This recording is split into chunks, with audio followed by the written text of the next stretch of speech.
नमस्कार साथियों, सौरभ क्लासेज में आपका हार्दिक स्वागत है। मैं हेमंत त्रिपाठी आपके सामने हूं और हम लोग यूपी बीएड एंट्रेंस एग्जाम के साथ साथ अन्य जो समकालीन परीक्षाएं हैं, जो परीक्षाएं होने वाली हैं जल्दी ही, उन सभी को ध्यान में रखकर जो प्रश्नोत्तर की क्लास चला रहे हैं। इस प्रश्नोत्तर की क्लास का उद्देश्य आप सबकी सफलता में अपना योगदान देना है। ये कक्षाएं निःशुल्क आपको प्राप्त हो रही हैं। जो साथी नए हैं कृपया चैनल को सब्सक्राइब कर लें और बेल आइकन को दबाकर वीडियो जल्दी से जल्दी प्राप्त आप करने की प्रक्रिया शुरू कर सकते हैं। आइए शुरुआत करते हैं। भारतीय इतिहास के अंतर्गत हम लोगों ने प्राचीन इतिहास से जुड़े हुए कक्षाएं देखी हैं। आधुनिक इतिहास पर भी हमारी कुछ कक्षाएं हुई हैं और हम लोग इस समय मुगल काल के अंतर्गत ऐसे प्रश्नों का अध्ययन कर रहे हैं जो कि परीक्षा के पॉइंट ऑफ व्यू से बेहद महत्वपूर्ण हैं। इस सीरीज के शुरुआत में ही आपको बता दूं कि यह जो सीरीज है ये मूलतः मुगल सम्राट जहांगीर को टारगेट करके है। जहांगीर से जुड़े हुए प्रश्न इस प्रश्नोत्तरी सीरीज में रखे जाएंगे।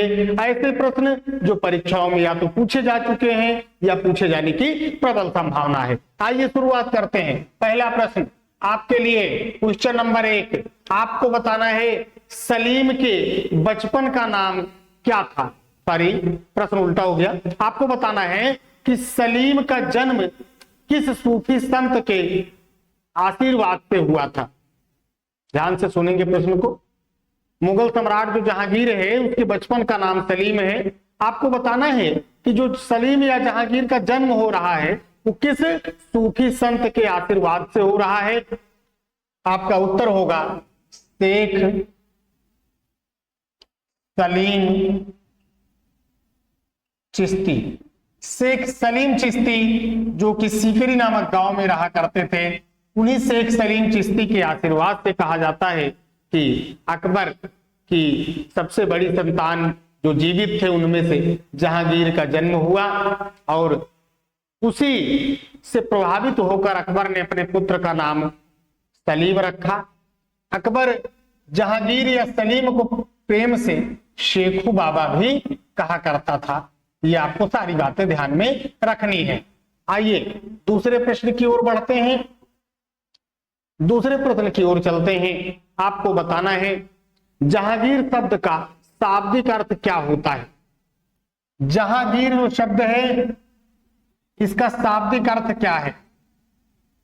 शाब्दिक अर्थ क्या है? आपका उत्तर होगा विश्व विजेता। जहांगीर, जहां को जीतने वाला अर्थात विश्व विजेता। ठीक इसी प्रकार से जैसे शाहजहां का अर्थ होता है संसार का या विश्व का राजा। चलिए आगे बढ़ेंगे। तीसरे प्रश्न की ओर हम लोग चलेंगे। आपको बताना है जहांगीर का जन्म अकबर की किस पत्नी से हुआ था।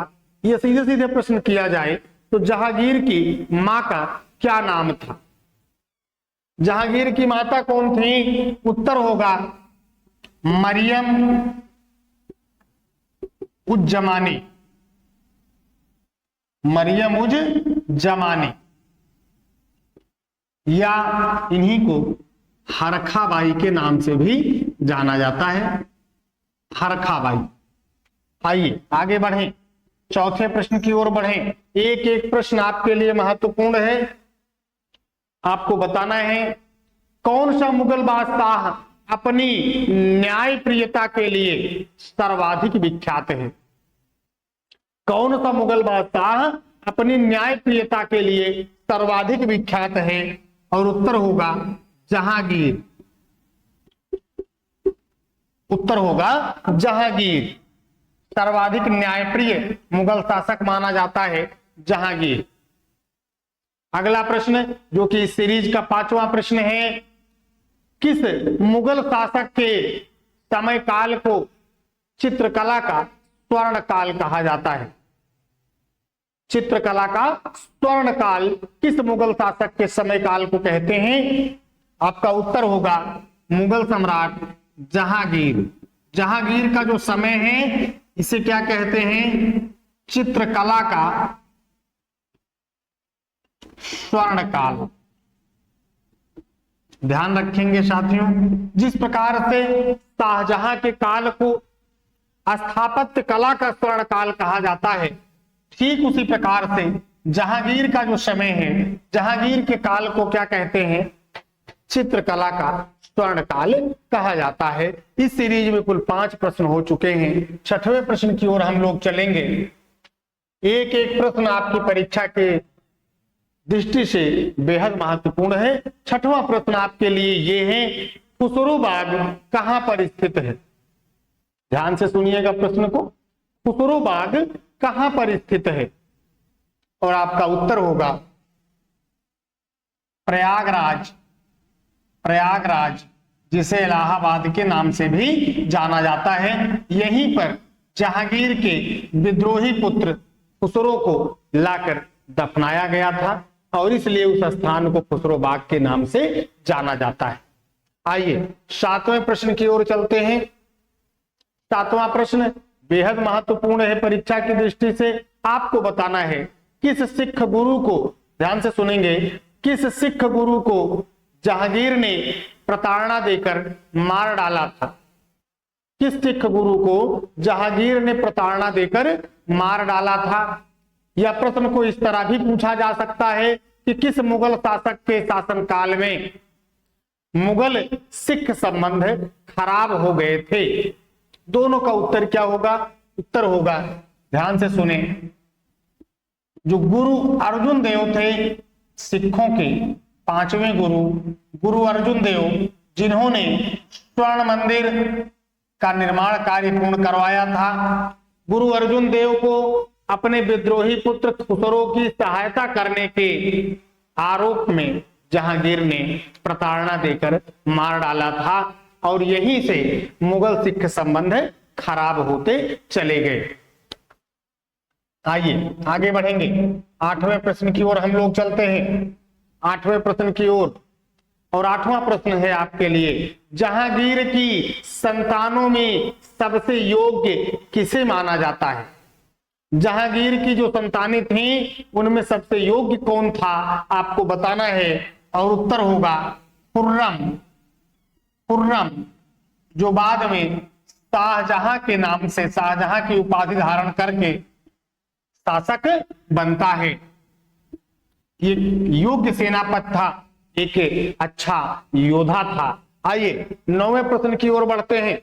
9वां प्रश्न आपके लिए और ऐसे टॉपिक से है जो बेहद इतिहास में लोकप्रिय है, पॉपुलर है। आपको बताना है जहांगीर की पत्नी नूरजहां, जो कि सबसे प्रसिद्ध पत्नी मानी जाती है जहांगीर की, नूरजहां और जहांगीर का विवाह कब हुआ था? उत्तर होगा 1611 ईस्वी में। 1611 ईस्वी में जहांगीर और नूरजहां का विवाह हो रहा है। नूरजहां कौन है? थोड़ा सा परिचय जान ले नूरजहां का।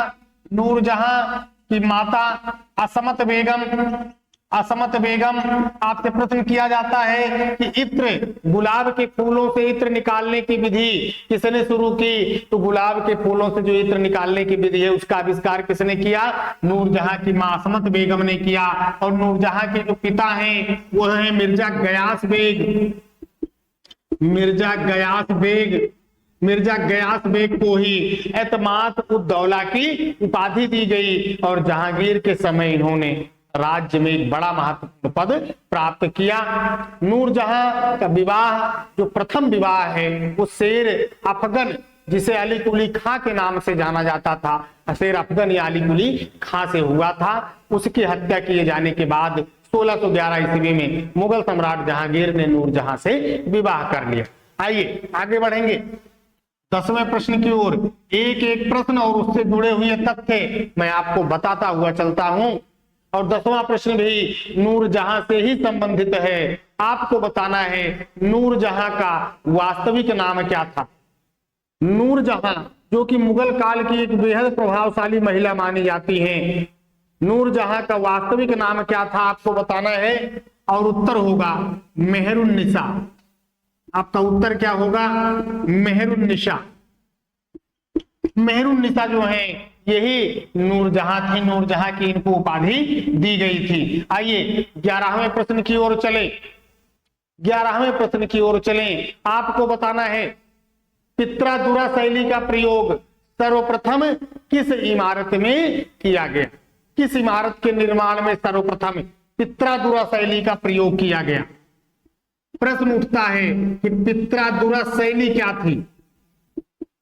तो साथियों, संगमरमर में रत्नों की जड़ावट, हीरे मोती माणिक्यों की जड़ावट करके भवन के निर्माण करने की जो कला थी उसे ही पित्रादुरा शैली कहते थे। पित्रादुरा शैली का सर्वप्रथम प्रयोग किस इमारत में हुआ? मैंने आपसे प्रश्न पूछा है और उत्तर होगा एतमाद उद दौला के मकबरे में। एतमाद उद दौला के मकबरे में। एतमाद उद दौला कौन है? मैंने आपको पहले ही बताया, नूरजहां के पिता मिर्जा गयास बेग को ही जहांगीर द्वारा एतमाद उद दौला की उपाधि दी गई थी और इन्हीं की मृत्यु के बाद नूरजहां की देखरेख में एतमाद उद दौला के मकबरे का निर्माण करवाया गया, जिसमें सर्वप्रथम पित्रादुरा शैली का प्रयोग किया गया। आइए आगे बढ़ेंगे। 11 प्रश्न अब तक हो चुके हैं। 12वां प्रश्न आपके लिए। 12वां प्रश्न, न्याय की जंजीर का संबंध है, न्याय की जंजीर का संबंध किस मुगल शासक से है? और उत्तर होगा जहांगीर। जहांगीर, मैंने आपको पहले भी बताया है कि जहांगीर अपनी न्याय प्रियता के लिए बेहद प्रसिद्ध है और उसने सोने की एक जंजीर लगवाई थी जिसमें घंटियां लगी हुई थी। जिसको भी न्याय चाहिए वो उन घंटियों को बजा सकता था और जहांगीर के समक्ष अपनी प्रार्थना कर सकता था। आइए आगे बढ़े। 12 प्रश्न अब तक इस सीरीज के हो चुके हैं। 20 प्रश्नों की इस सीरीज के 12 प्रश्न अब तक देख चुके हैं आप और निश्चित रूप से ये प्रश्न आपके लिए लाभदायक साबित होंगे।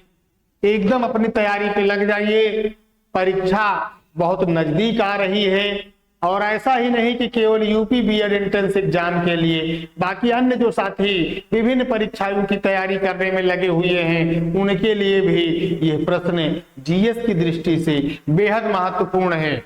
आइए आगे बढ़ेंगे। 13वें प्रश्न की ओर हम लोग चलेंगे। 13वां प्रश्न आपको बताना है जहांगीर ने अपनी आत्मकथा तुजुक ए जहांगीरी, ध्यान से सुनेंगे, जहांगीर ने अपनी आत्मकथा तुजुक ए जहांगीरी किस भाषा में लिखी थी? जहांगीर की आत्मकथा है तुजुक ए जहांगीरी। जहांगीर की आत्मकथा है तुजुक ए जहांगीरी और इस आत्मकथा को जहांगीर ने फारसी भाषा में लिखा है। ध्यान रखेंगे साथियों, बाबर की भी आत्मकथा है जिसको तुजुक ए बाबरी कहा जाता है, लेकिन बाबर ने अपनी आत्मकथा तुर्की भाषा में लिखी थी। जहांगीर ने अपनी आत्मकथा फारसी भाषा में लिखी है। और ये भी ध्यान रखेंगे कि जहांगीर की जो ये आत्मकथा है तुजुक ए जहांगीरी, इसकी प्रस्तावना हादी खां द्वारा लिखी गई थी। हादी खां द्वारा लिखी गई थी और जहांगीर के काल के अंतिम वर्षों का जो इतिहास है वह जहांगीर ने स्वयं नहीं लिखा, बल्कि उसके दरबारी इतिहासकार मुतमिद खां ने लिखा है। ध्यान रखेंगे तुजुक ए जहांगीरी लिखने में कुल 3 लोगों का सहयोग रहा। हादी खां ने प्रस्तावना लिखी है, हादी खां ने प्रस्तावना लिखी, मुतमिद खां ने इसे पूरा किया और जहांगीर की आत्मकथा तो है ही है, फारसी भाषा में है, ये कन्फर्म रहिएगा। आइए 14वें प्रश्न की ओर हम लोग चलते हैं। 14वां प्रश्न आपके लिए। 14वां प्रश्न आपके लिए आपको बताना है मुगल मेवाड़ संधि किस मुगल शासक के समय हुई? आप सारे लोग जानते हैं मुगल सम्राट अकबर कभी पूर्ण रूप से मेवाड़ विजय नहीं कर पाया। महाराणा प्रताप ने निरंतर उसका विरोध अपने पूरे जीवन तक किया, अपने पूरे जीवन काल तक किया। इतना ही नहीं, महाराणा प्रताप के पुत्र अमर सिंह ने भी अकबर के जीवन काल के बाद भी अपने पिता की स्वतंत्रता की नीति को जारी रखा। मगर अंत में 1615 ईस्वी में मेवाड़ और मुगलों के बीच संधि हो रही है। उत्तर है आपका जहांगीर। जहांगीर वह शासक है जिसके काल में मुगल मेवाड़ संधि हो रही है। मुगल मेवाड़ संधि हो रही है और ये संधि किसके बीच हो रही है?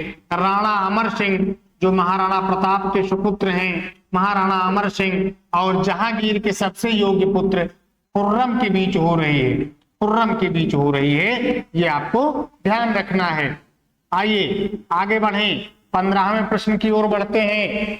15वां प्रश्न आपके लिए, दक्षिण भारत में गोरिल्ला युद्ध पद्धति का जनक किसे माना जाता है? दक्षिण भारत में गोरिल्ला युद्ध पद्धति का जनक किसे माना जाता है? और आपका उत्तर क्या होगा? आपका उत्तर होगा मलिक अंबर। मलिक अंबर, मलिक अंबर जो कि एक इथोपियन है, अफ्रीका से लाया गया एक हबशी है, लेकिन इतना योग्य है कि उसने मुगलों की दक्षिण भारत में सफलता को पूरी तरह से नाकाम कर दिया है। आइए आगे बढ़ें। 16वां प्रश्न, 16वां प्रश्न आपके लिए, 16वां प्रश्न आपके लिए, किसने इकबाल नामा ए जहांगीरी नामक पुस्तक लिखी है? किसने इकबाल नामा ए जहांगीरी नामक पुस्तक लिखी है? और उत्तर क्या होगा? मुतमिद खां। मुतमिद खां। अभी थोड़ी देर पहले मैंने चर्चा की थी कि मुतमिद खां जहांगीर का दरबारी इतिहासकार है और उसी मुतमिद खां ने क्या किया है? इकबाल नामा ए जहांगीरी नाम की पुस्तक भी लिखी है। आगे बढ़ेंगे। 16 प्रश्न हो चुके हैं इस सीरीज के, 4 प्रश्न और शेष हैं। एक एक प्रश्न परीक्षा के पॉइंट ऑफ व्यू से महत्वपूर्ण है। आप अपनी एकाग्रता बनाए रखें और पूरी कोशिश करते रहें कि क्लास को कंठस्थ कर लें। चलिए आगे बढ़ेंगे। क्वेश्चन नंबर 17 की ओर हम लोग चलेंगे। क्वेश्चन नंबर 17 की ओर चलेंगे। आपको बताना है जहांगीर की पत्नी मानबाई ने, ध्यान से सुनेंगे, जहांगीर की पत्नी मानबाई ने कहां पर आत्महत्या कर ली थी? जहांगीर की पत्नी मानबाई ने कहां पर आत्महत्या कर ली थी? आपका उत्तर होगा प्रयागराज या इलाहाबाद, जो भी कह लें, प्रयागराज के किले में या इलाहाबाद के किले में। मानबाई कौन है? जहांगीर की पत्नी है। खुसरो जो कि जहांगीर का विद्रोही पुत्र है, उसकी मां है और इन्होंने पिता पुत्र के बीच विवाद से तंग आकर आत्महत्या कर ली थी इलाहाबाद के किले में। इलाहाबाद का किला किसके द्वारा बनवाया गया था? मैं आपको बता चुका हूं, यह अकबर द्वारा बनवाया गया था। जहांगीर ने अपने विद्रोह के समय, जब अकबर के विरुद्ध, अपने पिता के विरुद्ध जहांगीर विद्रोह कर रहा है, उस समय इलाहाबाद के किले को ही उसने अपना आधार बना रखा है। आइए 18वें प्रश्न की ओर चलें। 18वां प्रश्न आपके लिए, जहांगीर के दरबार में आने वाला पहला अंग्रेज कौन था? आपको बताना है जहांगीर के दरबार में आने वाला पहला अंग्रेज कौन था? और उत्तर होगा captain Hawkins. Captain Hawkins. Captain Hawkins Jahangir के दरबार में आने वाला पहला अंग्रेज है। इतना ही नहीं, व्यापार के दृष्टिकोण को ध्यान में रखकर आने वाला, भारत पहुंचने वाला पहला अंग्रेज भी है कैप्टन हाकिंस। ये 1608 में आ रहा है, 1608 ईस्वी में आ रहा है। कहां पर? भारत आ रहा है और जहांगीर से मिलता है। आइए 19वें प्रश्न की ओर हम लोग चलते हैं। 19वें प्रश्न की ओर चलते हैं। कैप्टन हाकिंस ने, ध्यान से सुनेंगे, कैप्टन हाकिंस ने जहांगीर से किस भाषा में बात की थी? आपको बताना है कैप्टन हाकिंस ने जहांगीर से किस भाषा में बात की थी? आपका उत्तर होगा फारसी भाषा में, फारसी भाषा में बात कर रहा है। किससे? जहांगीर से बात कर रहा है फारसी भाषा में। आइए 20वें प्रश्न की ओर चले। 20वें प्रश्न की ओर, किस मुगल शासक ने ब्रिटिश ईस्ट इंडिया कंपनी को सूरत में अपनी फैक्ट्रियां स्थापित करने का आदेश जारी किया था, फरमान जारी किया था? तो आपका उत्तर होगा जहांगीर ही वो मुगल बादशाह है जिसने ब्रिटिश ईस्ट इंडिया कंपनी को सूरत में फैक्ट्रियां स्थापित करने की अनुमति दी 1613 ईस्वी में। और यही ब्रिटिश ईस्ट इंडिया कंपनी धीरे धीरे करके भारत पर अपनी प्रभुसत्ता स्थापित कर लेती है। तो साथियों, ये 20 प्रश्नों की सीरीज थी जो आपके सामने मैं लेकर आया था। जिन्होंने चैनल को सब्सक्राइब नहीं किया है, कृपया सब्सक्राइब कर लें और बेल आइकन को प्रेस कर लें, जिससे आपको हमारे वीडियोज, हमारी कक्षाएं निःशुल्क प्राप्त होती रहें, सबसे पहले प्राप्त होती रहें। धन्यवाद, नमस्कार।